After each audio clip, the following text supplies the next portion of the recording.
Nenhuma mãe espera perder um filho. Nenhuma mãe espera ser mãe de 2 filhos raros. Nenhuma mãe merece ter medo do tempo o tempo todo. Tenho medo de dormir à noite e não acordar a tempo de socorrê-lo. Medo de uma nova crise chegar. Essa é uma dor solitária. Por mais que tenho milhares de anjos ao meu lado, é uma dor que ainda se faz solitária. Eu clamo por um milagre, pela empatia e solidariedade. Eu clamo a sua ajuda. O nosso tempo está se esgotando. Salve o João.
Fala, turma, beleza? Estamos preparando o lança-míssel ali. O Nene é o operador do lança-míssel.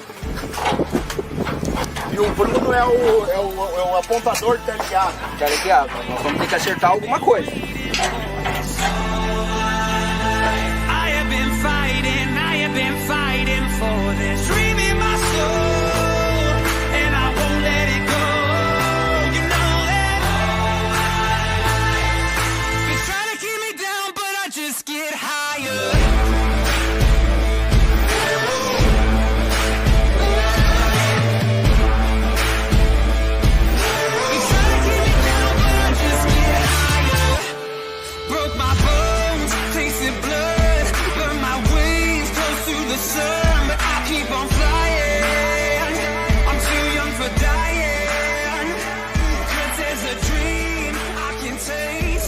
É o seguinte, olha só, não sei se alguém de vocês aqui já pediu assim do Wi-Fi hoje. Quem de vocês já pediu? Sinceramente, levanta a mão. Quem não pediu, então ainda vai pedir. A gente botou assim, obrigado a Deus. Porque sem ele, com certeza, a gente não faria essa live hoje. Deu muito trabalho. Agradecer a todos os apoiadores que estão aqui presentes. Vocês também. Muito obrigado. Então é uma live muito especial pra gente, tá? Graças a Deus a gente conseguiu realizar nesse local lindo. Fazem essa live como se fosse a melhor live de vocês. Não estou me importando com porque vai estar 10 mil pessoas assistindo ou se vai estar uma pessoa assistindo. Santificado seja o vosso nome, venha a nós o vosso reino, seja feita a vossa vontade, assim na terra como no céu.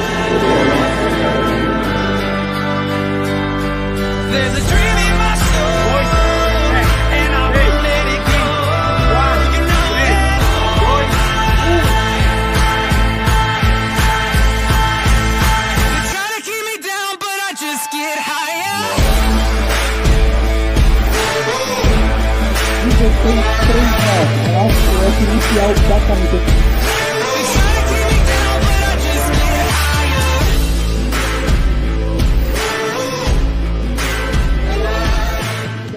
o Bonel. Então, o Bonel. Carol, não perde isso, que isso é histórico. O Adriano sem cabelo. Agora aquela acreditada é verdadeiro. Manda que pode até se junto. Exatamente. Você aceita passar comigo? Barbaridade! Eu sou casado, eu sou uma brincadeira. Olha só. Não foi amor? Depois de 16 anos. Eu queria me ver, como é que eu posso dizer?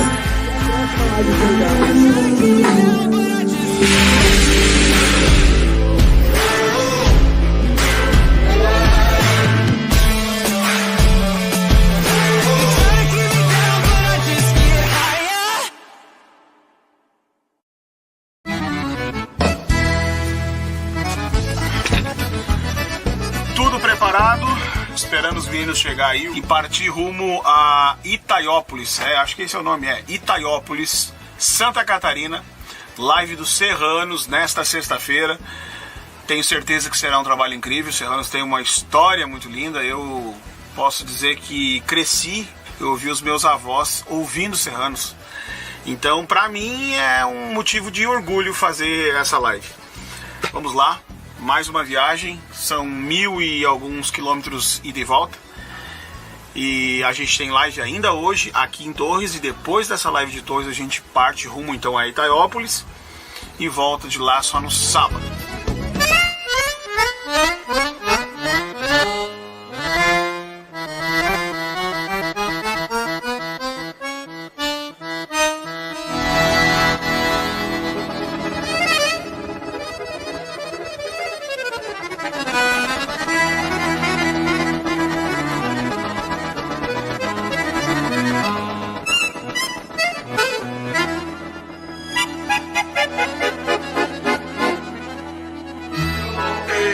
Saí cortando as coxilhas, pro meu rancho eu voltei.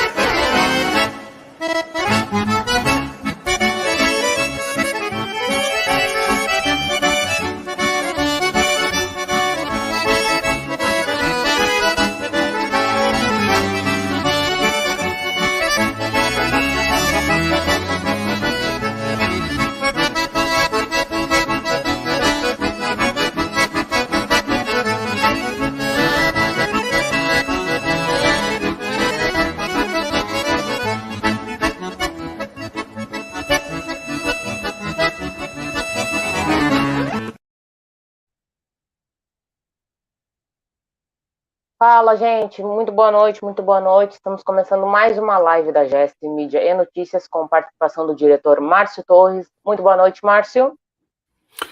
Boa noite, Gabriel. Boa noite a todos os espectadores aqui do teu canal e, primeiramente, agradecer, pelo convite de estar aqui junto contigo. Me ouve bem? Bem, eu ouço sim. Me ouve bem?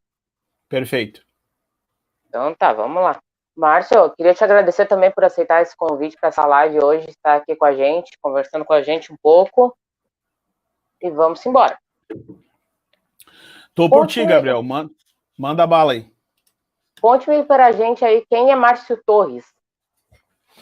Márcio Torres é um fotógrafo, era um radialista que virou um fotógrafo que se tornou um diretor de vídeos. Esse é o Márcio Torres.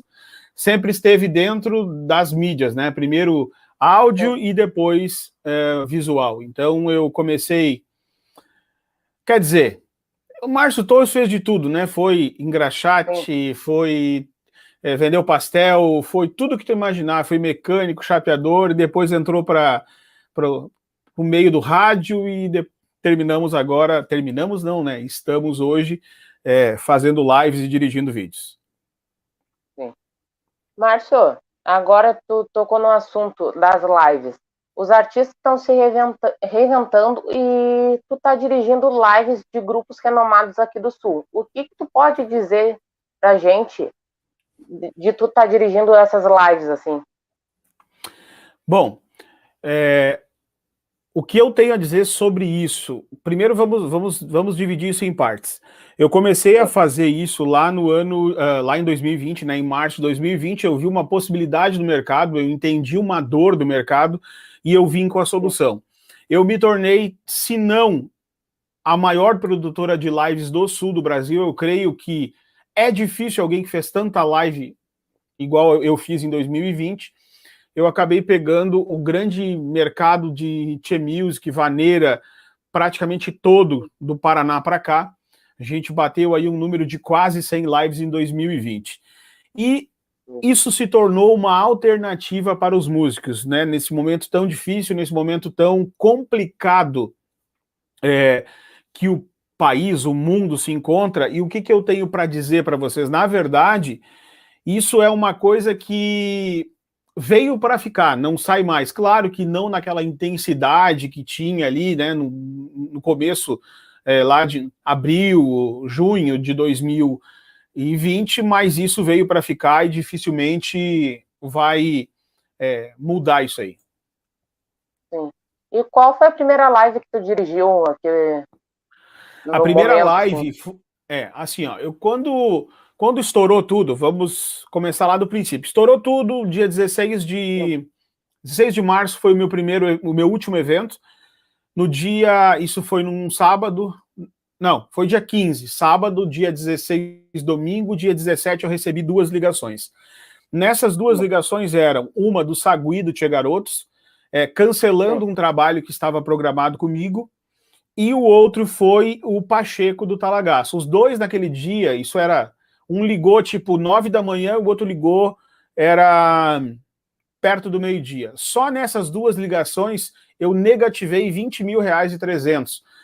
Foram 2 trabalhos bem grandes que foram cancelados. E ali começou um buraco que eu não via saída até eu receber uma ligação lá de São Paulo, uns 3 dias depois. E essa ligação fez eu ver as coisas de outra maneira, sabe?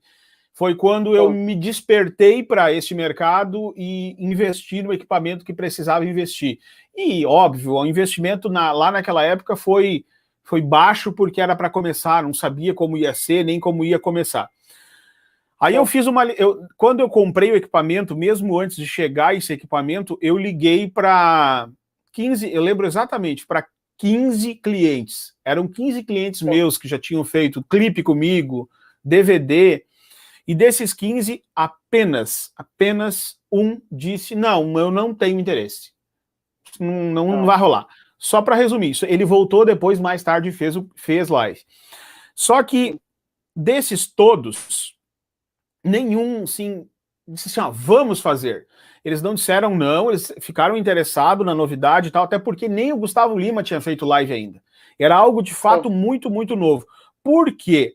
Porque eu tinha recebido informações privilegiadas, digamos assim, lá de São Paulo, onde isso já estava rolando, principalmente no mercado de lives, de live gospel lá em São Paulo, já estava acontecendo.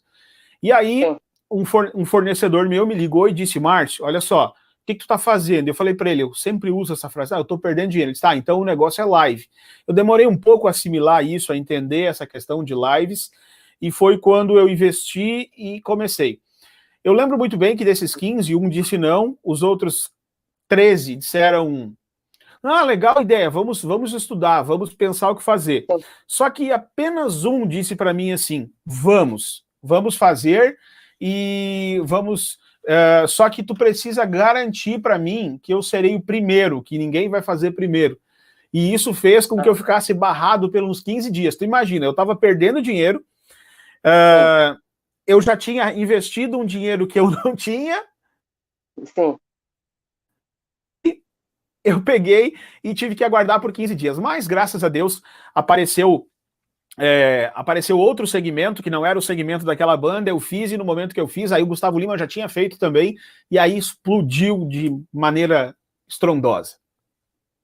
Sim. A gente vê que as lives, como tu disse, explodiram, mas muitos artistas não fazem porque, além de terem que investir, a live não sai tão, como a gente pode dizer, tu investe, mas tu não ganha, né? Depende.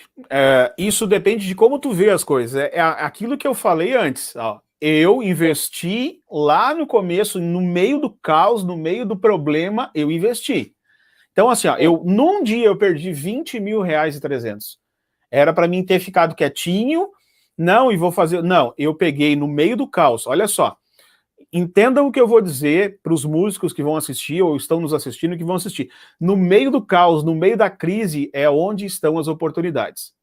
Então, tem clientes que não fazem, não aparecem para o mercado, e quando este mercado de música voltar, quando as festas voltar, os eventos voltar, eles vão estar mortinhos, acabados. Ah, eu não falei quem foi a primeira live, né? Eu fiquei falando e não contei. Primeira live foi do Jackson Machado. Jackson Machado, sim. Daí, o que tu e pode... aí, vamos, só para finalizar essa parte do investimento. Então tem os que não investem, vão ficar estagnados e vão continuar estagnados por mais um ano, porque lamentavelmente os eventos não vão voltar esse ano. Por que não vão? Comentei isso hoje, num vídeo que eu gravei, que o Reino Unido está todo vacinado. Todo mundo, só que lá o país é minúsculo, e mesmo todo mundo vacinado, eles só vão liberar a volta dos eventos, a volta das festas, em julho. Por quê? Porque precisa de 4 meses depois da vacina para o pessoal estar imunizado. Até lá, 0 eventos. No Brasil, país gigantesco, gigante. E até chegar toda essa questão, tudo isso vai levar um bom tempo ainda. E com certeza esse ano ainda não volta à normalidade. E quem não investe, quem não planta, não consegue trazer, não tem resultado, não vai conseguir. Lamento, mas tu tem que aprender a te moldar com o mercado. Eu vou dar um exemplo clássico aqui. Eu tenho um cliente que faz live todo o mês. Por quê? Porque faz o trabalho da maneira que deve ser feito. Ele transformou a live em um produto, né? Ele investiu, plantou e agora ele colhe, que é o João Luiz Correia. Sim. E o que tu, na parte do investimento da live, o que tu pode dizer para fazer uma live? Quanto tu gasta em média, assim? Como? Quem gasta? O cliente ou... O cliente, para fazer uma live, assim. Vai depender muito. Eu sempre digo que o céu é o limite, tá? Vai depender muito do que o cliente vai querer. Hoje eu tenho uma estrutura gigante. Tipo, eu tenho desde o básico, que custa em torno de R$2.000, a grandes estruturas que vão custar em torno de R$10.000, que nem foi o caso ali que tu passou em um dos make-offs ali, a live do Felipe Martins. Felipe Martins é um dos caras que mais investiu em live, em estrutura. Então vai depender muito, depende muito da situação, do que o cliente vai investir. Sim. E o que tu, ficando nesse assunto, o que tu pode dizer quando o cliente te liga? Tu avalia como vai ser a live para passar o valor? Como é? Alguns casos, sim. Alguns casos ele me pede, o que tu acha? Usamos isso, usamos aquilo? O que sugere? Mas em grande parte dos casos, os clientes já vêm no orçamento que cabe no bolso deles, né? Então, tipo assim, vai depender muito do que é o projeto do cliente. Vai depender do que o cliente quer gastar ou tem disponível para gastar. Isso é muito relativo. São raríssimos os casos onde o cliente vem e diz assim, Márcio, o que tu me sugere? São raros. Sim. E qual live, assim, que tu pode dizer que te marcou, que tu fez até a última live agora que tu fez, que tu pode dizer que te marcou, assim? Live que me marcou, deixa eu pensar aqui. Primeira live do Talagaço foi uma live sensacional, sem explicação. É uma live que deu um monte de... Fazenda? Deu um monte de intempéries, assim, deu um monte de problema, e que só nós que estávamos nos bastidores soubemos. Queda de energia, internet fraca, choveu. Só que, apesar de tudo isso ter acontecido, foi uma das lives da energia mais estourada que teve, assim. Os caras estavam estourando, eles queriam muito fazer. Então, essa live marcou. A primeira live que eu fiz pro João Luiz Correia marcou também, porque eu cresci, eu tenho hoje 38 anos, mas quando eu tinha lá os meus 17, 16 anos, eu ouvia João Luiz Correia. Os Serranos me marcou porque eu via os meus avós ouvindo os Serranos. Quem mais? O que eu não quero deixar assim ninguém de fora, sabe, para não pecar. Eu fiz as lives do Felipe, sempre foram lives gigantescas, assim, de eu olhar aquilo tudo e pensar, meu Deus, que loucura é essa, sabe? Parecia umas produções de DVD nacional. As lives do Felipe Marti, por exemplo, cara, é nível nacional. Não tem nem. Acho que teve uma delas só que foi mais devagar, o resto é tudo produção bombástica. Os negócios que tu olhava assim, cara, o que é isso? Sim. E tu fazendo essa avaliação, o que tu pode tirar de uma avaliação de todas as lives, assim, que, como tu disse, teve uma que teve um problema, mas conseguiram resolver, mas teve uma que bombou lá. O que tu pode fazer uma avaliação geral de lives que tu realizou, assim? A avaliação em que sentido? Só para mim entender. Porque, na verdade, as minhas lives nunca deram problemas. Sim, sim. Não, como tu disse ali do talagaço, que é da internet fraca, do... Não. No ar não aconteceu nada disso. Não, no ar não sim, no ar, mas nos bastidores. Ah, sim, mas, sim. Desde os bastidores ao vivo, assim. Entendi. Não, cara, assim, ó, no ar eu não lembro de ter tido problemas, assim, nenhuma vez. Talvez alguma queda de energia, alguma queda de internet, aí fica 2, 3 minutos fora, mas isso faz parte do jogo. Grandes problemas, até nós estávamos comentando esses dias que eu fiz 11 lives já do João Luiz Corrêa, e dessas 11 lives, apenas uma, a gente teve uma queda de 3 minutos. Fora isso, cara, eu tenho um equipamento todo novo, muito investimento em equipamento, backup de tudo, tenho as coisas repetidas. Dificilmente a gente tem problemas. O que eu tento fazer quando os bastidores estão dando problema é tentar achar soluções. E vou dizer para você, eu já fiz 100 lives talvez e nunca é fácil, nunca é barbada. Sempre tem uma coisa diferente, uma coisa nova e tu tem que estar sempre dominando uma situação antes de entrar no ar. Eu só relaxo depois que a live está 20 minutos no ar, por exemplo. Sim. E como tu disse, tu relaxa nos 20 minutos, mas até chegar aos 20 minutos, como é a produção? O que tu diria de uma produção de uma live pra gente? É demorado, tá? É demorado. A gente leva, às vezes, depende do tamanho da live, a gente leva em torno de 3 horas para montar uma live pequena. Quando é uma live grande, leva 5, 6 horas de montagem. A live do Talagaço, por exemplo, no Paraná, na Pormade, a gente chegou lá um dia antes. No final da tarde, eu comecei a montar até a meia-noite, os meninos ficaram comigo, liberei os meninos pro hotel, foi todo mundo, ficou só eu e o Pacheco até as 3, e o meu filho, que foi junto, meu filho mais novo, e nós ficamos montando até as 4 da manhã. No outro dia de manhã, às 8, a gente voltou. Então, é um negócio que demanda de muito esforço e muito comprometimento. Não é brincadeira, não é uma coisa... Cara, não tem volta. Se tu errar no ao vivo, não tem volta, vai ficar lá gravado. Sim. E uma coisa que eu queria te perguntar, Márcio, que até te perguntaram ali, que é no ao vivo. Deixa eu até ver o Márcio.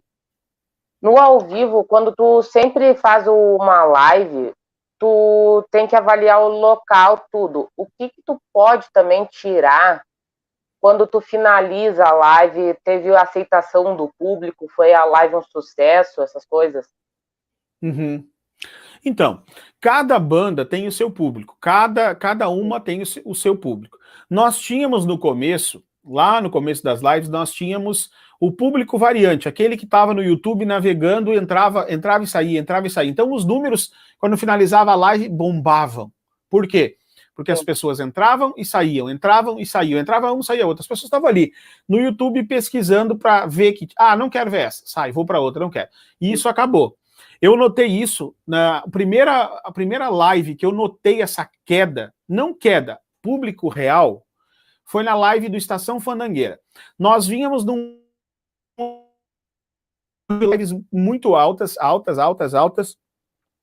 E aí fui fazer a live do Estação, e o Estação tem um público muito bom.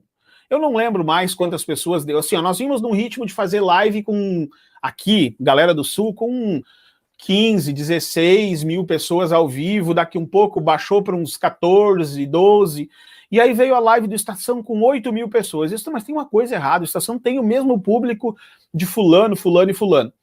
Aí cheguei em casa e fui estudar aquilo ali, o que estava acontecendo. Na verdade, o Estação foi um dos últimos a fazer, depois da galera toda, e foi aonde eu entendi que aquilo ali, de fato, era o público do Estação. Não era o público, aquele público flutuante, aquele que entrava e saía, aquele tinha acabado. E a partir dali, tornou-se isso. O público fiel, cada um tem o seu público. Então vai ter o cliente que vai ter 10 mil pessoas, o outro vai ter 5 mil pessoas, o outro vai ter 3 mil pessoas. E, cara, para pensar comigo. Se for 5 mil pessoas, se for 3 mil pessoas, se for 2 mil pessoas, tu tá falando para 2 mil pessoas. Eu sempre uso, com os meus clientes, eu uso com o João Luiz, né? Seu João Luiz, tu já parou para imaginar que toda live que tu faz, tu toca um baile para 5 mil pessoas? Cara, isso é um número muito expressivo. É um número alto que as pessoas às vezes não levam em consideração. São 5 mil pessoas que estão te assistindo ao vivo. Depois termina a live e termina com 50, 60 mil acessos. Isso tem uma grandeza gigante nas redes sociais pós isso tudo, sabe? Depois que isso tudo acabar. E como tu estava dizendo ali, a live do João Luiz Corrêa, ele é um que faz a live todo mês ali para, como ele estava dizendo no Instagram, numa entrevista que ele estava dando, para fazer para o público, para levar o baile para dentro de casa do público. Então, quando ele te chama, assim, quando ele diz, liga, Márcio, vamos fazer de novo. O que tu pode tirar disso? Dessa aceitação que ele aceitou o teu trabalho, um grupo renomado aqui no Sul, né? Não, então, como eu disse, na primeira live que eu fiz com o João Luiz Corrêa, para mim foi algo satisfatório, foi algo que me deu prazer, né? E eu tinha certeza absoluta que se eu fosse fazer para ele, dificilmente eu ia perder esse... Porque o João Luiz, ele gosta de coisas boas, e se tu fizer bem feito, ele vai fidelizar contigo. E isso serve para qualquer um. Para qualquer tipo de cliente que tu faz bem feito, ele vai fidelizar contigo. Quem é que não fideliza contigo? Aquele que procura preço. Esse tipo de cliente que procura preço, esse ele fica procurando um e outro. Se ele arrumou um que faz por menos, ele vai atrás. Esse tipo, ele não está preocupado nem um pouco com qualidade. Ou ele tem outras parcerias, nem sempre é preço, tá? Também vamos deixar bem claro. Eu tenho um cliente, por exemplo, que fez 3 lives comigo e depois mudou. Mas ele mudou porque ele tem dentro da própria banda, ele tem uma pessoa que faz lives. Então, nem sempre é preço. E trabalhar para o João Luiz Corrêa é muito simples. Eu sempre sei da live um mês antes, né? A gente faz uma, já sabe da outra. E o João Luiz Corrêa, vou ser sincero para ti, é o melhor de todos em mídia social. Ninguém bate as mídias sociais do João Luiz Corrêa. Eu acho que aqui no Sul, se eu não me engano, quem vai bater as redes sociais do João Luiz vai ser o Rainha Musical, por exemplo. Fora isso, o João Luiz Corrêa é imbatível, cara. Ele tem um carisma próprio dele que ninguém tira dele. Chama-se luz própria. É dele, ninguém vai tirar dele. É uma coisa quando chega a live, inspira e faz tu ver até o final, né? Porque eu posso dizer que não perco nenhuma live dele. Pois é exatamente isso. Tem disso, sabe? O João Luiz tem esse carisma próximo, esse carisma dele, essa coisa dele que atrai as pessoas. A última live que foi feita de João Luiz Corrêa foi na minha casa, tá? E eu tive a grata surpresa de... Quando eu cheguei, eu tava chegando lá, eles estavam descarregando e tal... Quando eu vi, tava o Regis Marques junto. Cara, o Regis Marques, a voz do Regis Marques é um negócio incrível. E eu não tinha acesso ao Regis Marques. Ele cantou aqui, foi um show. Meus vizinhos adoraram, foi um negócio espetacular. É do grupo Rodeio, Regis, né? Se não me engano. Exatamente.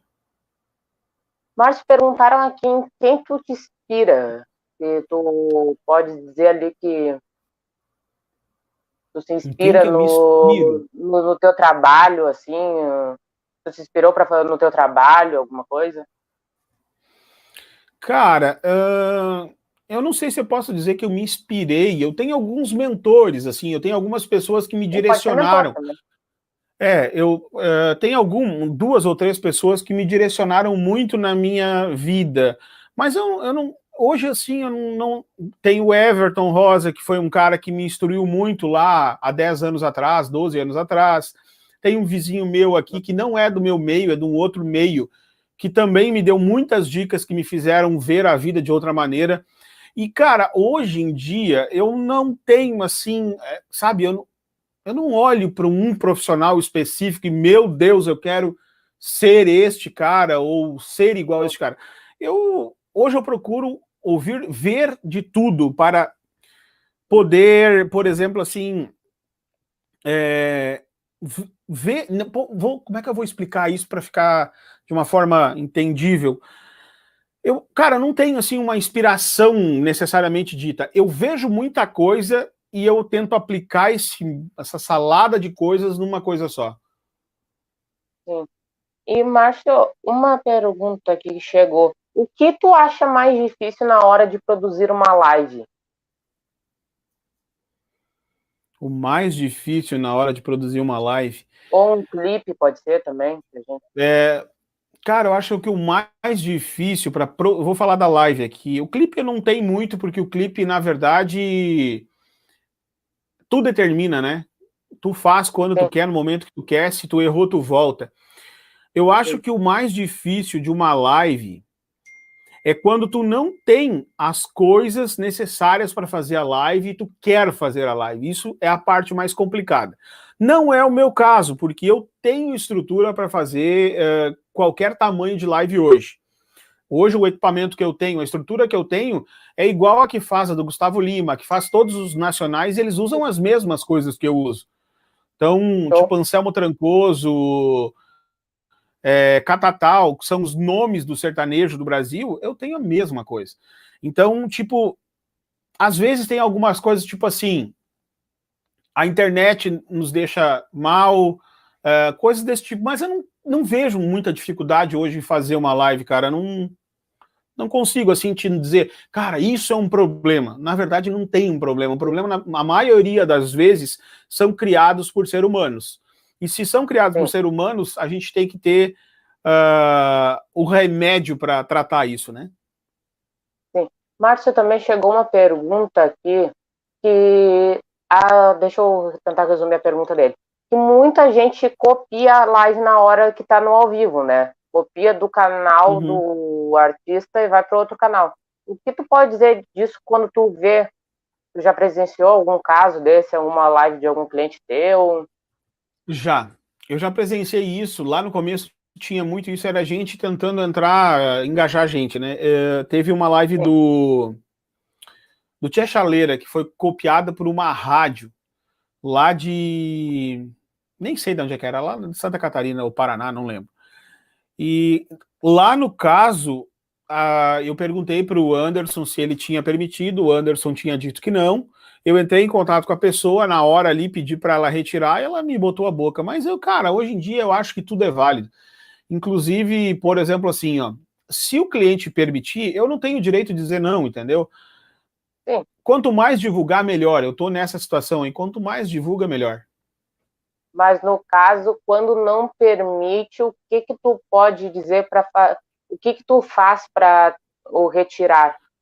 Cara, não tem o que fazer. Não tem. Se o cara não quiser retirar, se ele não quiser... Deixa eu tirar o fone, que senão eu fico falando muito alto. Se o cara que está retransmitindo lá não quiser tirar do ar, o que tu vai fazer? Tu vai acionar ele na justiça? Não tem outra coisa para fazer. Não vale a pena, porque acaba sendo uma outra mídia espontânea. Dificilmente, um resumo, dificilmente alguém vai reproduzir uma live se ela não é boa. Se está reproduzindo, eu tenho comigo o seguinte, se alguém está te copiando, é porque tu já é inspiração para alguém. Né? Quando ninguém te copia, é porque tu não é inspiração para nada. Então é bom quando as pessoas te copiam, tu te tornou uma referência para alguém. Sim, pois é. Mas agora uma pergunta minha. Não é a mesma qualidade também, né? Da live copiada? Não. Mas o pessoal não tá muito ligando para isso também. Isso é um fato. Márcio, entrar agora nas perguntas dos clipes. Tu dirige vários clipes aqui também de grupos renomados do Sul. Quando tu vê que a aceitação é boa, agora tu dirigiu o 10 Minutos do Bailaço, que está estourando também nas rádios, nas plataformas digitais. O que tu pode dizer disso quando te chamam para fazer um clipe, a produção de um clipe? como tu aceita para fazer um clipe? Conta aí. Então, clipe, ele é uma loteria, né? Se a gente soubesse o resultado da loteria, todos nós estaríamos ricos, né?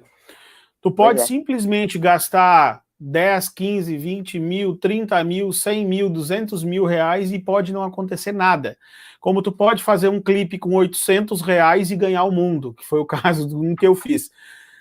Eu fiz um clipe que foi gasto 800 reais e esse clipe ganhou o mundo, né? Que foi o Gabriel Valinha Piradinha. Cara, não tem receita. Só tem uma, na verdade. É fazer, fazer, fazer. É constância. Faz. Uma hora tem que virar. Não existe como nós prever se ele vai acontecer ou não. 10 minutos do bailaço. É muito boa. Muito boa. Sim. Muito boa. Estourando agora. Eu vou dar um exemplo básico para ti. Os clipes do Tia Chaleira, eu faço todos, tá?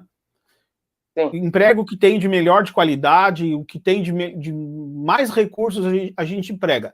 O clipe mais estourado do Tia Chaleira é um clipe que não tem produção nenhuma. E é o clipe mais estourado. Entende? Então, cara, não tem muito sentido. Assim, o negócio é fazer. É tu estar constante na internet. Se não deu certo nesse, daqui a 2 meses tu faz de novo. Grande exemplo para isso, que eu posso utilizar, pode as pessoas não gostar dela, mas em parte de se auto-vender e autopromoção, ela é muito boa. A Anitta bota um clipe por mês. Não sei se agora tá colocando. E isso é exemplo de constância, né? Uma hora tem que dar certo. Sim. E, Márcio, como eu queria te perguntar, o clipe é bem diferente da live, produção, tudo é bem diferente na parte das câmeras, tudo, né? É muito diferente. Não tem nada a ver uma coisa com a outra. Tipo, um clipe, cara, um clipe a gente leva uma tarde, às vezes depende do tamanho do clipe, depende do roteiro, né? Vai ali, grava, repete várias vezes, 10, 15 vezes e vem e edita. Então, ele tem por obrigação sair bem feito. E a live não, cara, a live é ao vivo. Live é live. Não tem como errar. Live é mais pegado ali o negócio. É mais ao vivão. É na hora e o que eu queria perguntar também? Como a gente pode dizer que a live é no ao vivo? O clipe tu produz ali na hora de montar. Como tu avalia teu trabalho ali? Como tu pode avaliar teu trabalho que tu tá ali montando o clipe, a parte do clipe, tudo? Eu sou muito criterioso nessa questão, assim, por exemplo, clipes musicais. A única pessoa que edita os clipes que eu faço a direção sou eu. Já tive pessoas trabalhando comigo, mas acabou não dando muito certo, porque normalmente eu já sei como esse clipe vai ficar antes de gravar, eu já tenho ele na cabeça, eu já visualizo esse clipe. Então, eu normalmente não, 100% das vezes sou eu que gravo e edito, porque eu tenho o clipe pronto na cabeça. E eu não consigo, hoje ainda, não sei se eu vou passar por isso, se eu vou conseguir vencer essa parte, mas hoje eu tenho que editar porque eu sei como que eu quero que fique. Então, eu ainda estou muito... E eu sei que isso é ruim, na verdade, porque nenhum tipo de empresa cresce dessa maneira. Quando tu afunila tudo numa pessoa só, que é o meu caso, tu acaba não conseguindo expandir. Vou dar um exemplo aqui, um dos maiores produtores de clipe do Brasil. O Condzilla, o Conrado, se eu não me engano o nome dele. Cara, esse cara ele não edita mais, ele não faz mais nada. Ele criou uma estrutura, né? Na verdade, o que ele fez? Ele criou um canal muito forte e qualquer um que grava lá para ele, tá tudo certo, o negócio é jogar dentro do canal dele. Mas ele não toca mais a mão em nada disso aí. Eu não consegui, talvez foi um grande erro meu, aí eu falo onde eu falo que as pessoas têm que ter constância, elas têm que continuar as coisas e não parar. Eu sou uma pessoa que eu tive a oportunidade de começar nos clipes lá em 2011 e ter mantido uma constância, e eu decidi parar por um tempo. Eu poderia ser um dos nomes mais fortes do Brasil no meio sertanejo, no meio, enfim, no sul do Brasil, talvez no Brasil inteiro, porque eu fui um dos primeiros a fazer clipe de música sertaneja. Tinha mais um ou dois, no Paraná tinha um, tinha outro em Goiânia que estava fazendo. E eu poderia ter aproveitado o sucesso da Piradinha e ter entrado a fundo nisso. Eu parei, eu fiquei praticamente 2 anos e meio parado. E aí, depois disso, veio uma enxurrada de gente. Por quê? Porque eu perdi a constância, eu parei de fazer no meio do caminho. Que é o caso do Condzilla. Ele começou e foi, até construir um canal muito forte, até construir uma história muito forte. E, Márcio, teve uma pergunta que chegou aqui para mim. Tu já recusou algum trabalho, alguma coisa de algum cliente, alguma coisa? Já recusei e hoje recuso muitos. Já, graças a Deus, hoje eu tenho a possibilidade de recusar. Antigamente eu não tinha essa possibilidade. Mas eu recusei sim. É mais por avaliação ou como funciona? Cara, assim, ó, eu sempre tive comigo que aquilo que eu faço não pode envergonhar minha família e nem os meus filhos. Então eu tenho algumas formas de ver a vida e alguns princípios que eu não estou disposto, né, a pular por cima deles, porque tudo que deu certo na minha vida até hoje foi porque eu tive um entendimento, eu segui um princípio. E quando eu pulo esse princípio, eu acabo traindo aquela linha, aquele segmento que me foi dado a mim, sabe? Então tem coisas que eu não passo, tem uma barreira que eu não vou mais. Eu já pulei muitas vezes e hoje, principalmente, eu digo não. Ô, Márcio, até vou entrar num assunto agora. A live da Anne Isis, que tu fez um trabalho até bem, um gesto nobre, tu fez a produção dessa live de 11 horas, se não me engano, né? Foi. E teve, acho que foi de uma das lives mais renomadas aqui do Sul, que teve do Bailaço, de Chaleira, o Pacheco, um monte de Foi 15 atrações, né? 15 atrações. O que tu tiraria dessa live que tu produziu? Deve ter sido um trabalho grande. Eu acompanhei os bastidores pelos stories de vocês. O que tu pode dizer desses bastidores, de fazer esse gesto nobre para Isis aí? Cara, assim, ó, a história da Isis foi da seguinte maneira. Eu já vinha colaborando de algumas maneiras as quais eu não gosto de publicar. Eu acabo fazendo muita coisa por fora que eu acabo não falando, porque senão se torna autopromoção. Inclusive, antes de falar isso, eu gosto de dizer o seguinte: quando tu vai fazer uma doação ou tu vai fazer uma boa ação para alguém e tu leva a tua câmera fotográfica, isso se torna uma autopromoção. Então eu já fazia algumas coisas nos bastidores. E eu lembro exatamente que eram umas 11 horas da noite, eu recebi uma ligação de uma funcionária de uma empresa, que no caso era a Anne, né, trabalhava na empresa R-Dimmer, me dizendo: Márcio, olha só, a gente está pensando em fazer uma ação, as doações estão fracas e não sei o que tu pode nos ajudar? Tu não consegue gravar um vídeo para talvez nós botar na rede social e tentar engajar mais o povo? A gente precisa angariar mais recursos. E aí, na mesma hora, isso era 11, como eu disse, 11 da noite, eu disse para ela: Anne, quem sabe a gente faz uma live? Eu estou muito forte nisso, eu estou fazendo muitas lives. E elas: como assim live? Não, eu posso montar uma estrutura aí na empresa e nós pegar 1 ou 2 artistas locais e talvez eu convide alguém e eu consiga com que alguém vá fazer a live e a gente faz uma live. Aí elas: tá, eu gostei da ideia, vamos ver. No outro dia de manhã, ela disse: Márcio, todo mundo adorou a ideia, o que tu acha que dá para fazer? Sabe? Aí eu fui lá na empresa.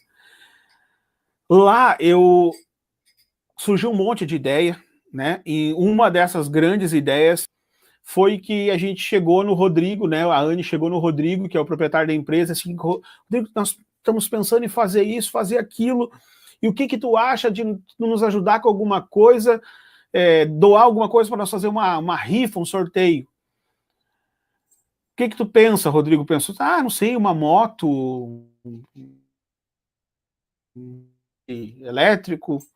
Resumo, não vou entrar muito nos detalhes, mas o Rodrigo doou um carro 0 km para nós fazer isso. E eu saí dali incumbido disso, de conseguir alguém de nome, alguém de renome aqui do Sul, para participar da live. E eu fiz aquela mesma ligação que eu tinha feito lá para aqueles 15, 16 clientes amigos que eu tenho, aqueles que repetem sempre os trabalhos comigo. Só que eu imaginei, cara, eu imaginei que eu receberia, tipo, 2 sims, 3 sims. Eu convidei 15 para receber 2 sims.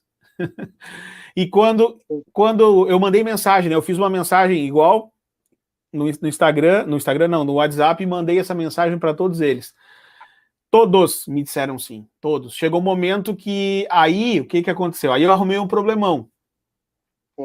Porque eu recorri primeiro àqueles que eram meus clientes, aqueles que eram meus amigos, que eu tinha convivência, né, que eu trabalho para eles, que eu prestava serviço. E eu não convidei ninguém da cidade, por quê? Porque eu não trabalho para bandas, por exemplo, locais, né? O que aconteceu que eu deixei da mão da construtora. Anne, consegue as pessoas locais.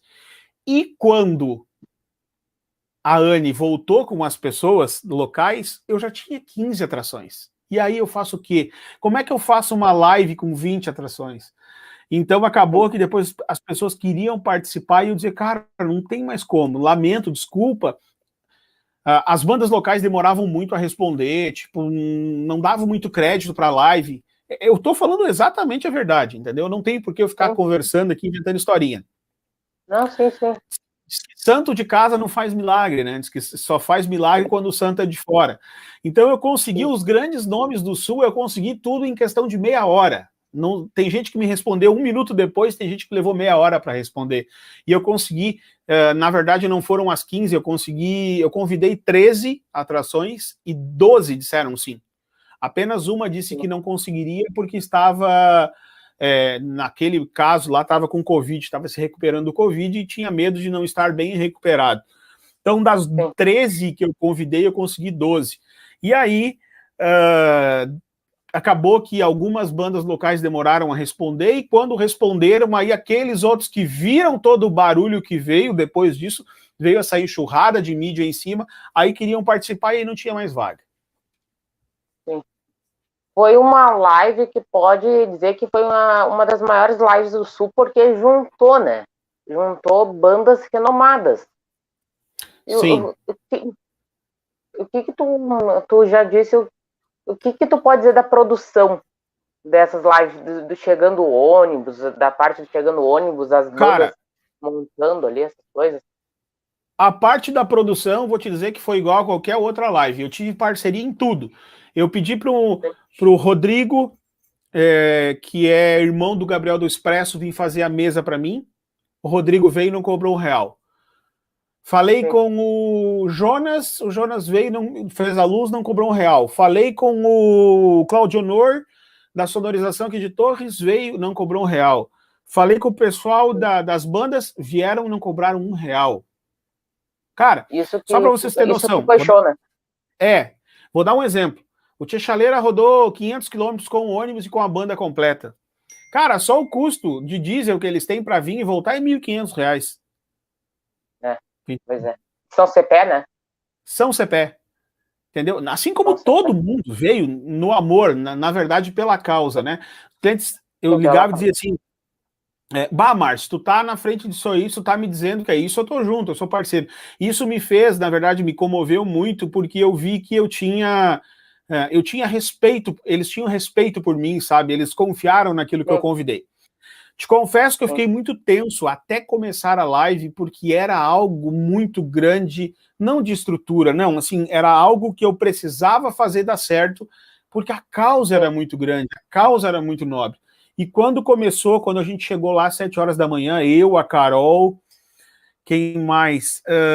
A Anne, depois começou a chegar mais uma, a gente fez uma oração e disse, cara, vai dar tudo certo. E foi isso que aconteceu. Que show, Márcio, que show. Essa causa foi muito nobre e deu certo, né? Portanto que ela conseguiu o dia D dela e hoje está se recuperando aí. Sim, inclusive, até para salientar isso, porque vai ficar gravada essa live até para as pessoas saberem. Pós isso, eu recebi muitas ligações, por exemplo, de pessoas de outras regiões, né? Tipo, outras causas, que eu não lembro mais o nome, acho que não tinha uma que era Lívia, eu acho, ou tem ainda. Tinha várias outras causas do mesmo sentido de AME, que as pessoas queriam a minha ajuda, e eu não tinha como eu fazer. Eu dizia, gente, olha só, entenda que eu não sou dessa região, eu não sou conhecido, eu não tenho parceiros próximos que nem aqui. Aqui eu estou na minha terra, né? Eu domino o meu espaço. Então é fácil É difícil levar até lá, né? Hã? É difícil Como? levar até lá a equipe, fazer da. Não. Fazer A questão de equipe nunca foi o problema. Eu quis dizer o seguinte, que para mim conseguir toda a estrutura, porque nós tivemos, cara, tudo, desde alimentação, hotel, Sim. tudo isso foi conseguido, cara, no amor por todo mundo, entendeu? Isso, Sim. graças a Deus, eu tenho um bom nome, um bom relacionamento com empresários da minha cidade, e fez com que a gente tivesse respaldo das pessoas. Como é que eu vou conseguir? Como é que eu vou sair daqui e vou lá, não sei, para uma região que não é minha, vou chegar lá numa empresa, no empresário e vou dizer assim, cara, eu vou fazer uma live, eu preciso que tu me dê alimentação para 50 pessoas. O cara vai olhar para mim e vai dizer assim, como? Quem é tu? Pois é, né? É meio difícil chegar, se apresentar, mostrar o trabalho, até a aceitação vai ser meio difícil, né? Sim. Márcio, agora tu tá fazendo um curso agora, né? Pelo que eu vi, ontem foi lançado, se eu não me engano, ontem. Na verdade não. Deixa eu explicar. Lá em final de 2017, eu fui convidado por uma plataforma de ensino online chamado Udemy, que não é nacional, ela nem sei de onde é que é. Isso aqui é um negócio gigante a nível mundo. E eles pegam pessoas interessadas em produzir cursos e vendem esses cursos na plataforma deles. Tu só produz o curso, larga lá dentro e eles vendem para ti. E foi isso que eu fiz. Então eu tinha um contrato com eles de 6 meses e eu não podia reutilizar esse curso por 1 ano.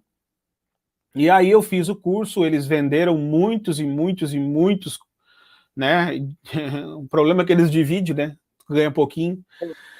E aí, depois que esse curso venceu, o contrato com eles, eu coloquei ele dentro de uma plataforma no meu site. E em conversa com amigos agora, nos últimos dias, eu lembrei, cara, esse curso está lá parado, apesar de ter uma linguagem que é um pouco diferente da que eu atuo hoje, mas o propósito do curso, os ensinamentos são válidos ainda, e eu peguei e disponibilizei gratuitamente. Na verdade, é gratuito, não paga nada para fazer o curso. Inclusive, já que tu está falando, eu vou fazer o seguinte, eu vou colocar o link para quem está aqui. Sim, pode colocar. Estou buscando o link aqui. A pessoa pode entrar lá e se inscrever. É um curso direcionado a quem já é fotógrafo, quer aprimorar as suas técnicas. Não é um curso, digamos assim, para iniciantes, apesar que serve também. Só que... Deixa eu colocar aqui, ó. Tá aqui o curso, ó. Deixei aí nos comentários, tá? Para quem quiser se inscrever, é só entrar lá. Eu pretendo deixar até maio ele disponível gratuitamente. De ontem para cá, deu uma centena de inscritos novos. E é gratuito. Sim. E o que é o curso, Márcio? Claro que eu já... Mas o que tu pode dizer do que é o curso? Dá um spoiler aí. Não, o curso é o seguinte. O curso tu te ensina, né? Primeiro a tu utilizar o equipamento que tu já tem, né? Porque os fotógrafos têm muito essa ânsia de ter equipamentos novos, de comprar coisas novas. As pessoas pensam assim, se eu tiver este equipamento, eu vou fazer mais. Não. Eu te ensino ali nesse curso a tu fazer uma boa foto com o equipamento mais básico que tem, o menor custo de investimento. Até se tu quiser comprar o equipamento, eu te instruo ali qual equipamento comprar, o melhor custo-benefício, né? E eu expliquei ali que dá para ganhar dinheiro, ganhar ninguém ganha, né? Fazer dinheiro com o básico do básico, porque as pessoas, elas compram, na verdade, quem tu é, e não o teu equipamento. Eu nunca tive um cliente que perguntou para mim qual equipamento que tu usa, entendeu? Dificilmente tu vai para pessoas perguntando para ti, quando tu constrói uma marca, quando tu constrói um nome, dificilmente tu vai ter um cliente que vai te perguntar assim, mas qual é o equipamento que tu vai usar? O cliente não quer saber disso. Sim. Márcio, agora que a gente entrou nesse assunto de fotos, as câmeras hoje, se tu for ver, os preços variam de 1.000 para cima, né? O que tu pode dizer dessas câmeras? Quais são as qualidades? O que tu pode, nas compras delas, dessas, não me lembro das marcas agora de cabeça, mas quais que são as melhores, assim, para te fazer fotos, essas coisas? Cara, é aquilo que eu falei. Não tem a melhor e a pior. Tem aquela que a melhor câmera é aquela que tu tem. Hoje eu tô muito por fora de valores de câmeras, muito. Eu só sei valores hoje de Blackmagic, que são câmeras que eu tô utilizando nas lives e para fazer vídeo. Sim. Mas câmeras para fotografia hoje, né, eu uso Sony. Mas Sony são câmeras lá de valores bem elevados, né? Acho que a câmera mais em conta, tipo, a câmera mais em conta que eu tenho da Sony custa mais de 10 mil, 12 mil reais, só a câmera. Então, não é isso que eu ensino no curso. Então, eu aconselho assim, ó, eu tô vendo que tem uma pergunta aqui, qual a câmera que você me recomenda? Lá no curso, eu tô explicando exatamente sobre isso. O que é o melhor, né? Por exemplo, hoje tem um menino que fez o curso e ele disse para mim que a câmera dele é uma T3i e uma T6i, se eu não me engano. Cara, a T3i é uma câmera que eu usei há, sei lá, 7, 8 anos atrás, talvez. E se tu me entregar essa câmera na mão hoje, eu vou fazer boas fotos com ela hoje. Não vai mudar nada, entendeu? Não é isso que determina. É para isso que o curso lá serve. Conhecimento vale muito mais que equipamentos. Hoje, só para complementar isso, eu estou muito por fora de valores de equipamentos, a não ser o que eu estou utilizando no momento, né? Para quem não, até se a galera quiser tirar uma dúvida, pega para mim ali, João, uma 6K ali, ó. O equipamento que eu uso para lives hoje é esse aqui, ó. O que tem de melhor no mercado? Para lives, né? Deixa eu pegar aqui. Ó, isso aqui é uma câmera Blackmagic que roda em 6K. Essas que tu faz lives daí, no caso. É as lives. Todas as minhas câmeras de live são dessa marca aqui, ó, todas. Todas elas. Sim. E nas partes dos teus equipamentos, Márcio, teu conhecimento de equipamentos, como tu foi adquirindo, assim? O que tu pode dizer, assim? Cara, eu comecei com o basicão, né, e aí eu passei por essa ânsia que todo mundo tem, né, eu acho que todo mundo tem disso, eu tenho uma câmera e eu acho que o meu trabalho vai ficar melhor se eu tiver a outra.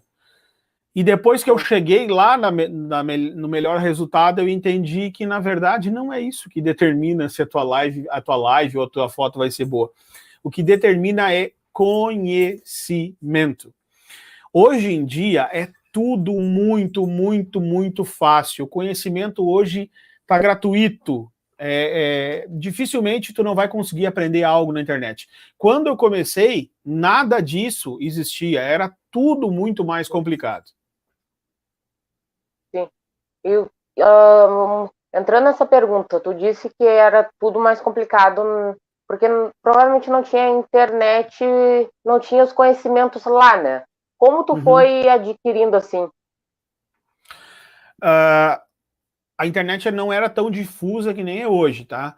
A internet, ela existe há muitos anos. Um exemplo sou eu. Eu trabalho na internet desde o ano de 2006, tá? Sim. Antes de eu fazer fotografias, eu já vendia na internet. Eu já tinha negócios online que, na época, eu falava para o meu sogro ou para um parente, a pessoa perguntava assim, o que tu faz? Aí eu vendo na internet. O cara olhava para mim assim, isso é golpe, isso aí é rolo. Então eu já vendia na internet lá em 2006. Tudo isso que a gente faz hoje, por exemplo, lives, claro que não com essa estrutura que a gente tem hoje. Cara, tudo isso eu já fazia lá no Facebook, na época que para te fazer uma live no Facebook, tu precisava ter 10 mil seguidores. Então eu sou lá da antiga, cara. Eu tenho vídeos meus postados, esse negócio de autopromoção, de se mostrar em Instagram, que não era Instagram, eu tenho isso publicado há 12 anos atrás. Então eu tô nesse mercado há muito tempo. E na época, só para complementar, os ensinamentos não estavam disponíveis gratuitamente na internet, que nem tem hoje. Se tu quisesse um ensinamento, tu tinha que fazer um workshop ou tu tinha que pagar um curso. Cara, uma vez eu paguei 12 mil reais num curso, isso há Cara, 15 anos atrás, não, menos um pouco. 12 anos atrás eu paguei 12 mil reais num curso para poder me aproximar de uma pessoa, para entender como essa pessoa pensava, para modelar essa pessoa. Porque não tinha acesso gratuito na época. E hoje tem acesso gratuito. Então, tipo, hoje tu consegue aprender tudo na internet. É uma renovação, né? Porque lá, antigamente, os cursos não eram tão fáceis como hoje, né? Hoje tem variedade de cursos à tua disposição ali. Cara, hoje não tem o que tu não aprenda. Não existe o que tu não aprenda. Exatamente. Tu vai no YouTube, digita o que tu quiser. E tem. Cara, se você estiver ouvindo um barulho estranho aí, parece alguém roncando, é a minha cachorra que tá aqui do lado, enchendo o saco. Não esquenta. Não. Vamos ver as perguntas que estão chegando aqui pelo Insta também. Ajudar bem, alegria, sentir. Estou lendo aqui também. Uhum. Ó, tem alguém falando aqui que para fazer fotos necessita de por exemplo, ter um notebook. Não necessariamente, porque hoje em dia a maioria das câmeras elas têm Wi-Fi, tu consegue passar para dentro de um smartphone e editar num smartphone mesmo. A pergunta que o Henrique fez ali. Tu consegue, por exemplo, também fotografar até com o celular. Cara, eu vi esses dias um amigo meu fazer fotos aí com um celular, cara. Eu fiquei assim, caramba, meu, que loucura é essa? Que doideira é essa? Fotos que jamais eu diria se eu não tivesse visto que foi feito com o celular. Eu vi também aqui o comentário do Ricardo, da Casa do Vídeo.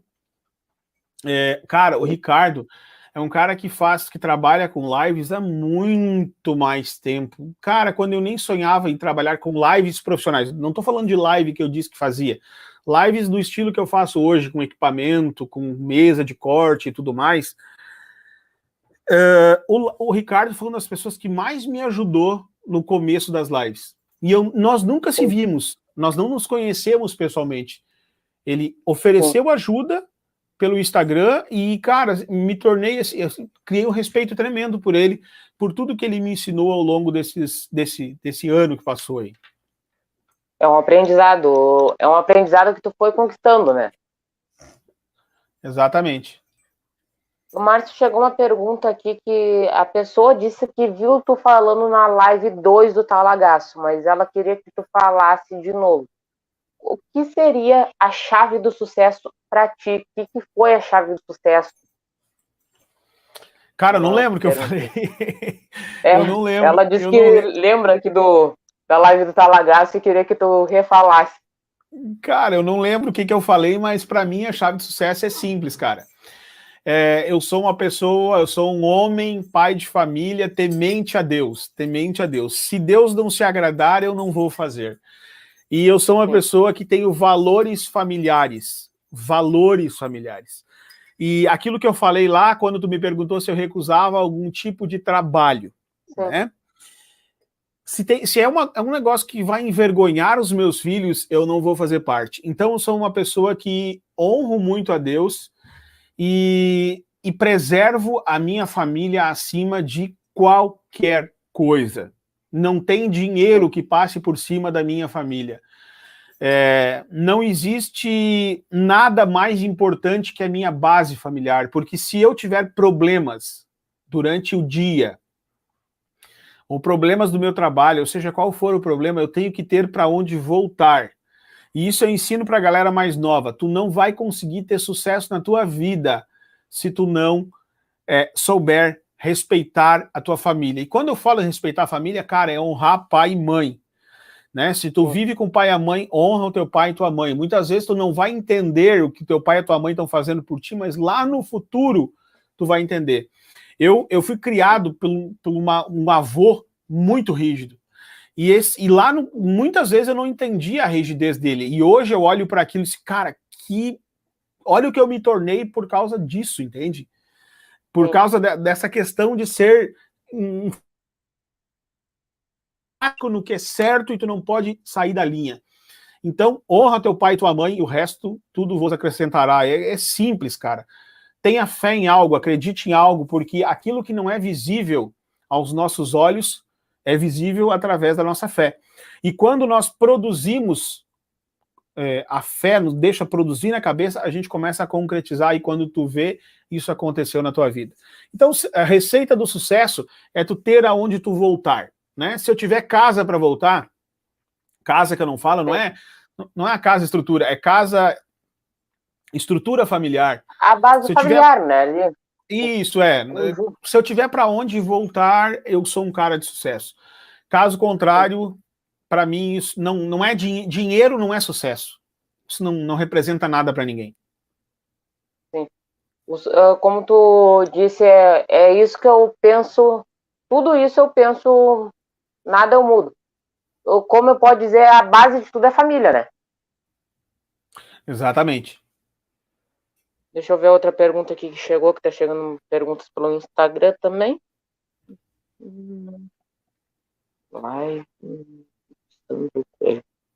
Estão perguntando se tu dirigiu a primeira live do Sandro Coelho, acho que sim. Foi... Não, não, a primeira live não. Estão perguntando aqui. Não, eu fiz a segunda live do Sandro Coelho. A segunda, a primeira live que foi feita... Não fui eu. Não. Eu acho que ele fez uma que foi lá na época que estava bem estourado, deu 40 mil pessoas. Não fui eu que fiz essa live, eu estava fazendo outra live no dia. Eu fiz a segunda, e eu fiz um clipe novo do Sandro Coelho que vai ser lançado agora daqui uns dias. Sim.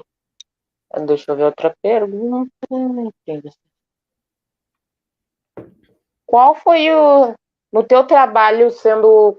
Perguntaram assim, no teu trabalho sendo Márcio Torres, qual foi a primeira live que tu dirigiu? Não, o primeiro clipe, desculpa. O primeiro clipe foi Gabriel Valim, Piradinha. Piradinha? Que Piradinha. Que show. Sabe como é que foi a história da Piradinha? É isso que eu ia te perguntar.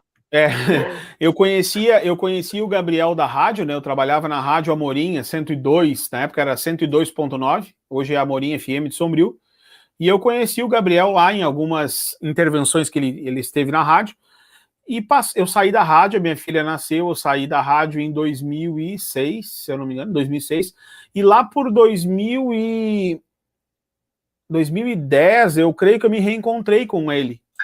Não lembro, lá num restaurante que tem aqui em Torres, lá na Vila São João, restaurante do Peu, a tal da laminuta dos adesivos que todo mundo fala. E na época, cara, tem um clipe que eu não consigo lembrar, tinha uma japonesa dançando, esse clipe era um clipe... Cara, tava estourado, era um sertanejo, tinha sido feito pela Terra Produções, lá em Goiânia. Tava explodido. E aí eu falei pro Gabriel o seguinte, cara, eu comprei uma câmera que filma em Full HD. O que tu acha de nós fazer um teste e gravar um clipe? Passou uns 2, 3 meses, ele me ligou e disse, Márcio, tem uma música para gravar. Quando ele mandou a música para mim, eu vou falar a verdade, eu não curti, eu achei que não ia virar, é aquilo que eu falei, a gente não sabe das coisas, nunca sabe o que de fato acontece. E foi isso que rolou, cara. A gente gravou aquele clipe, gastou R$800 para gravar aquele clipe. R$400 foi feito, foi alugado um helicóptero para fazer as cenas aéreas, que custou R$400 a hora. Foi pago R$70 por modelo, ele conseguiu outras parcerias lá de uma lancha, mais algumas coisas, e foi isso. E aconteceu o que aconteceu. Agora, o clipe é um dos mais estourados, que tu pode dizer assim, o Piradinha. Deixa eu pensar aqui. Não, é que eu fiz todos os outros dele depois que teve clipes que deu mais visualização, né? Mas eu acho que foi o mais marcante para mim, porque foi o primeiro clipe. E eu olho para aquele clipe até hoje e não vejo ele com maus olhos. Eu acho que eu fazia melhor naquela época com equipamento bem básico do que hoje que eu tenho tudo, por exemplo. Tu falou uma coisa. O equipamento o equipamento não era o de hoje. E como tu fazia as produções naquela época?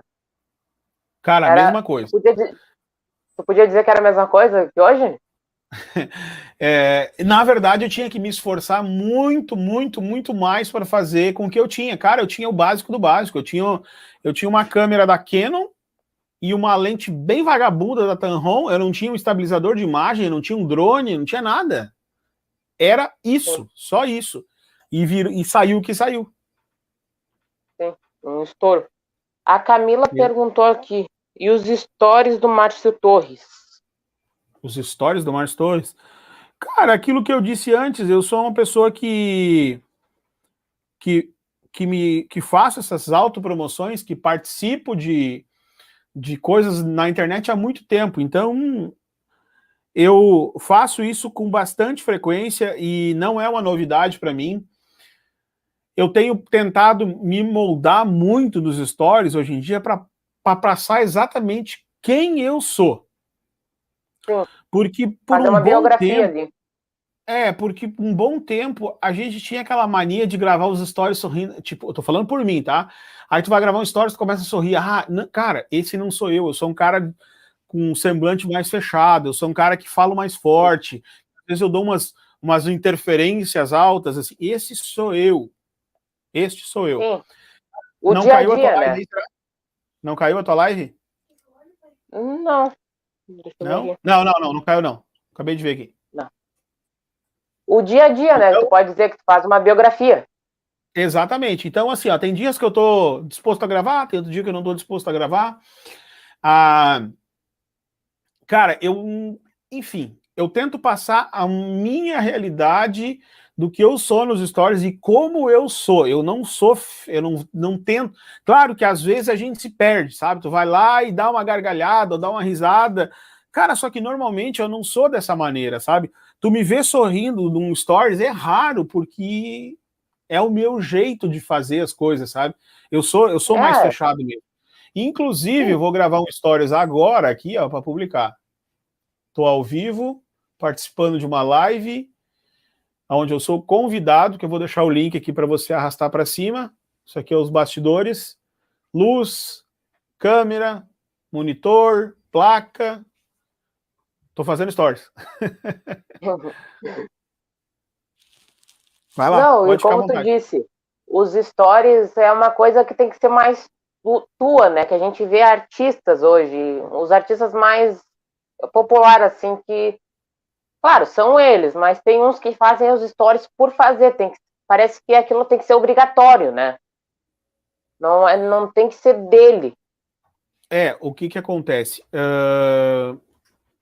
Cara, não é, eu não sei, eu acho que tem gente que faz os stories, que publica os stories ali, mas eu vejo duas situações. Eu conheço algumas pessoas que são de outra maneira pessoalmente. E quando tu vai para os stories é outra forma.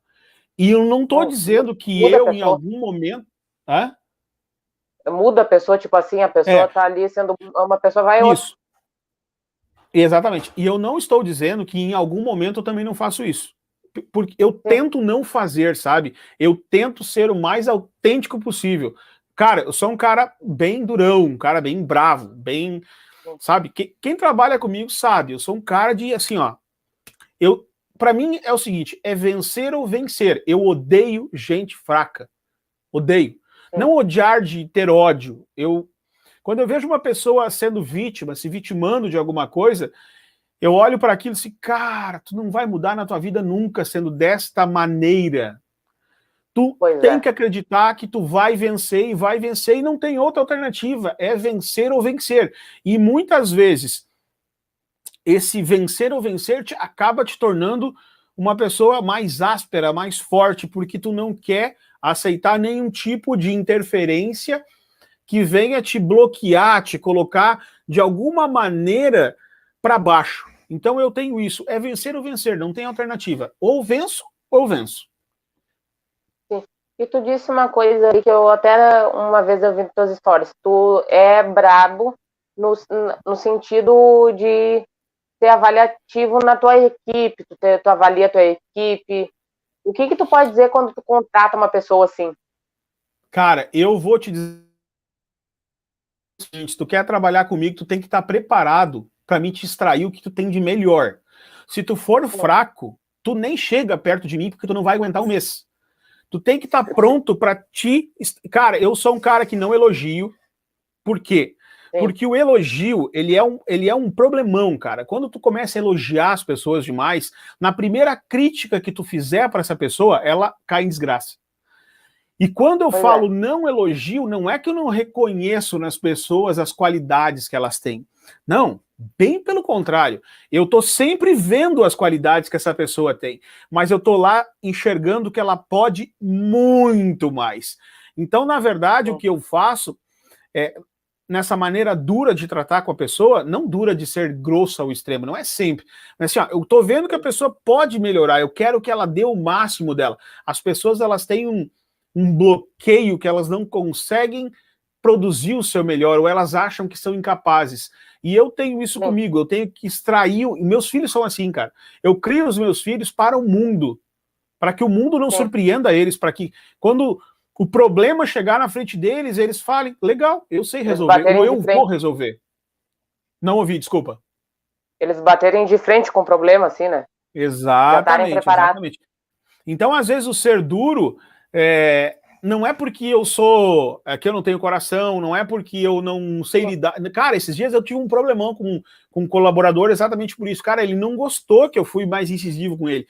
Cara, simples assim, eu te respeito, eu te considero pra caramba, só que, irmão, tu não é parceiro pra mim. Por quê? Porque tu, cara, eu quero o teu melhor e eu sei que tu pode dar mais. E tu tem outro ritmo, e o teu ritmo não é o meu ritmo. E não é que eu não valorize essa pessoa, cara, eu gosto demais dessa pessoa, uma pessoa que eu tenho um respeito tremendo por ela. Só que o que acontece? As pessoas têm que entender que existe vários processos dentro de um negócio. Hierarquia, respeito, e eu sou o seguinte, tá? Eu tô dizendo pra ti que eu sou duro, que eu sou isso, que eu sou aquilo. Só que é o seguinte, eu sei respeitar regras. Se eu chegar num lugar e o dono do lugar, aquele que tá me pagando, disser pra mim, Márcio, aqui tu não pode tocar. Eu não vou tocar. Ponto. Porque quem determina é quem paga. É simples assim. Ricardo está perguntando ali, como lidar com bloqueio criativo no meio da pandemia. Ricardo, não pensa tu que eu não tenho bloqueios criativos. Seguinte, quando eu tenho um bloqueio criativo, sempre tem um motivo, tem uma razão, eu preciso descobrir a razão, né? Sempre tem, tu tem que olhar para trás e ver onde é que está a razão disso. Porque o bloqueio criativo, ele não vem de graça, ele não acontece de graça. Ou tu tá com um problema que tem que ser resolvido na família, ou tu tá com um problema financeiro para resolver, ou tu tá com a cabeça ocupada em outras coisas. E hoje, o grande problema criativo das pessoas está no vício excessivo do celular. Tá? Então, às vezes, tu tá com tudo resolvido, tu tá bem em casa, tu tá bem não bem financeiramente. Cara, só não devendo já é um grande detalhe, né? A questão de ter ou não ter dinheiro não significa nada, mas eu não tenho problemas a resolver. E eu não consigo ser criativo, algumas coisas estão me bloqueando, e às vezes o problema tá aqui. Sabe o que tu tem que fazer? Pegar a tua câmera, por exemplo, né? Já que a gente precisa ser criativo com câmera, vai lá para um lugar onde não tem internet e começa a produzir coisa que tu não fazia. Sai da frente da rede social. A rede social, cara, ela é muito boa às vezes, só que às vezes tu precisa, sabe, te livrar dela, porque tu precisa te regenerar. Acho que é isso. Pois é. Márcio, agora eu queria fazer uma pergunta minha. O que tu pode tirar dessa pandemia toda, assim? Um resumão, vamos dizer assim. Cara... De um aprendizado, alguma coisa. Da tua parte pessoal, assim, sendo, como tu disse, tu é tu mesmo no teu trabalho, essas coisas. Mas o que tu pode tirar? Tu sair de casa para fazer uma live, um clipe, voltar, o cansaço também, envolve tudo, né? Eu acho que há duas situações, né, nessa questão aí. Eu vou entrar numa bem delicada, que é aonde envolve a questão que o mundo está vivendo, né? Pessoas estão morrendo, pessoas estão perdendo a vida. E sempre que uma pessoa perde a vida, cara, isso de certa forma não é triste, sabe? Só que é o seguinte, cara, eu tenho comigo o seguinte, tu tem que estar pronto para tudo nessa vida, inclusive para morrer. E aí eu pergunto, tá pronto para morrer? Cara, eu tô. Eu vou eu vou fazer aquilo que Deus me permitir fazer, e se Deus quiser, eu não vou morrer cedo, mas se Ele quiser, irmão, a vontade é dele. Então esse é o motivo, tu tem que estar pronto para tudo na vida sempre, inclusive para a morte. E vou te dizer, enquanto as pessoas tiverem medo da morte, elas não vão ter uma vida em abundância. Este é um grande segredo. Tu tem que entender a morte, tu tem que, sabe, eu vou dar um exemplo para ti agora, aqui exatamente, coisas que pouquíssimas pessoas sabem. O meu pai está internado na UTI há vários dias, e em situação caótica, devido ao Covid. E, cara, tu tem que estar pronto para a morte sempre, porque a morte, ela faz parte da vida. Então, quando tu não estar pronto, tu não está pronto para a morte, tu acaba vivendo numa prisão. É uma prisão dentro da própria pessoa, né? Exatamente. Cara, tu tem que entender a morte. Se tu entender a morte, tu vai viver muito mais tranquilo. Eu quero, então, eu não vou dar bola que as pessoas vão morrer. Cara, não longe disso, né? A primeira morte que eu tive de uma pessoa próxima foi da minha avó. Foi em 2018. Foi um negócio triste para mim, porque foi quem me criou, quem esteve sempre junto ao meu lado. Eu sou o neto mais velho. A minha avó sempre pediu assim para eu e minha esposa resolver as coisas dos netos e tudo mais. Foi muito triste. A dor vem, a dor acontece. Cara, só que quando a minha avó faleceu, eu entendi o seguinte, cara, que bom que a minha avó faleceu, não sofreu, que bom que eu fiz tudo que tinha que fazer, que eu fui um bom neto, que eu dei orgulho para minha avó. E é isso que tu tem que te preocupar, né? Querer que as pessoas morram, ninguém quer isso. Eu acho que ninguém em sã consciência vai dizer que quer que as pessoas morram, mas tu tem que compreender a morte. Ponto. Vamos para a próxima parte. Resto da pandemia. Cara, a pandemia é uma crise. É uma crise mundial. E quando há crise, é o melhor lugar para prosperar. Pandemia, crises. O país está enfrentando crise lá em 2014. Cara, 2014 foi um dos melhores anos para mim, porque eu estava preparado e eu enxerguei uma necessidade naquele momento. Momento da pandemia, eu enxerguei um momento de fazer algo que deu muito certo. Então, tu tem que enxergar possibilidades, né? Eu digo, às vezes, assim, nós temos excelentes músicos, por exemplo, no mercado musical. Cara técnico demais. E o cara tá lá na rede social reclamando que ele não tem evento, que tá tudo parado, que ele está passando fome. Aí eu te pergunto, esse cara tá lá dando um curso ensinando alguém a tocar violão na internet? Não. Ele tá clamando, ele não enxergou que há uma necessidade. Tem pessoas com necessidade, tem gente que quer aprender. E vou dizer para você, o mercado da internet, ele tá só começando. E quem não estiver na internet daqui a 5 anos, não está em lugar nenhum. A internet vai tomar conta do mundo. Márcio, eu recebi uma pergunta aqui. Como tu vê o Márcio Torres, a pessoa que tu é daqui 5 anos? Bah. Não costumo pensar muito para frente, assim, eu não faço muitos planos, sabe? Eu vivo o hoje, eu procuro fazer o hoje muito, muito, muito bem feito, e se eu não fizer o hoje bem feito, amanhã eu procuro melhorar o ontem. Cara, para daqui a 5 anos, eu quero estar vivendo uma vida muito tranquila com a minha esposa. Hoje a gente tem um ritmo muito pesado de trabalho, tanto eu como ela não está em casa hoje.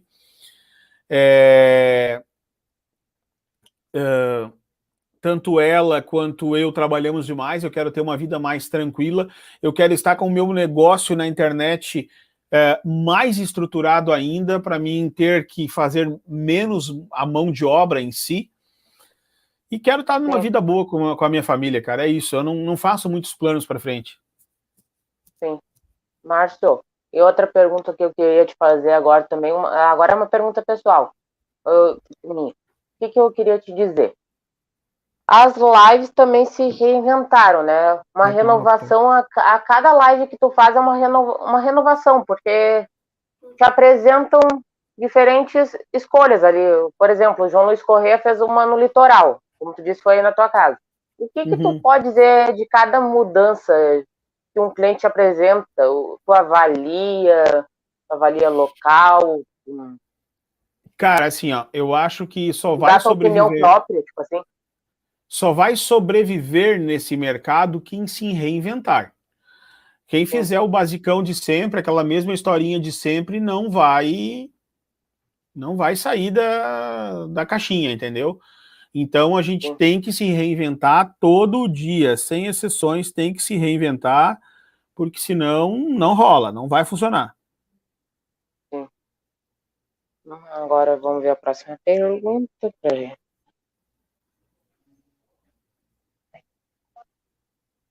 A Jéssica fez uma pergunta aqui. Tu já fez live fora do estado? Já, muitas e muitas. Quais, assim, a do Talagaço já falou assim? Uma infinidade, Talagaço. Ih, cara, já fiz muita live, eu já nem sei mais a quantidade de lives que eu fiz. Eu faço lives nos 3 estados aqui direto: Paraná, Santa Catarina e Rio Grande do Sul. Sim. Bastante coisa. E agora fizeram uma pergunta assim. Não sei se tu conhece o Rodrigo Solton. Conheço pianista. Sim, ele tocou. Conheço ele há muito tempo. Conheço desde a época que eu trabalhava só com casamentos. Inclusive, ele tocou aqui no meu condomínio uns 2 anos atrás. Ele trouxe uma renovação, podemos dizer assim, que é a música a domicílio, né? Que é o piano em cima do caminhão. Vários artistas estão trazendo várias renovações, mas o que tu pode dizer dessa renovação, assim, uma renovação diferente, que é É aquilo que eu falei. Se tu não te reinventar, tu vai cair na vala dos mesmos. Tu vai ser igualzinho a todo mundo e tu só tem um caminho. É a pergunta da Camila aqui. Mais do mesmo acaba em nada. Sim. Agora... Para finalizar aqui, a última pergunta que está chegando.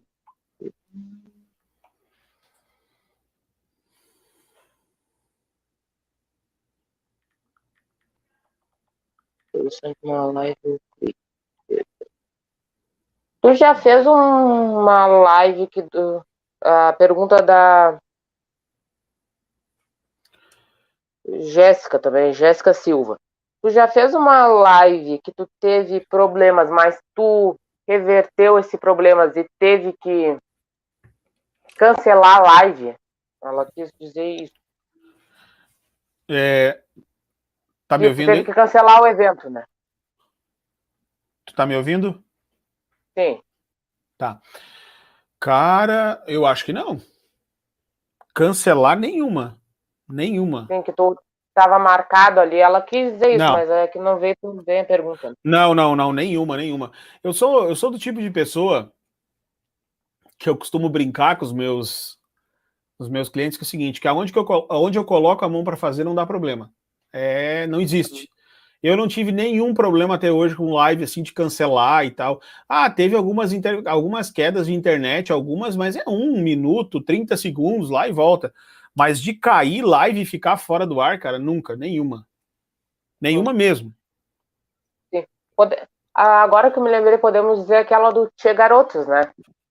Agora que vem na minha. É verdade. Não, mas lá nem começou, não começou a live, né? Não me lembro, foi dia 20 não de chegou agosto. A começar, não chegou a começar lá. Antes, tipo assim, ó, faltava 5 minutos para começar a live e caiu um toró d'água lá que alagou tudo, cara, ficou dessa altura d'água assim no palco, ó.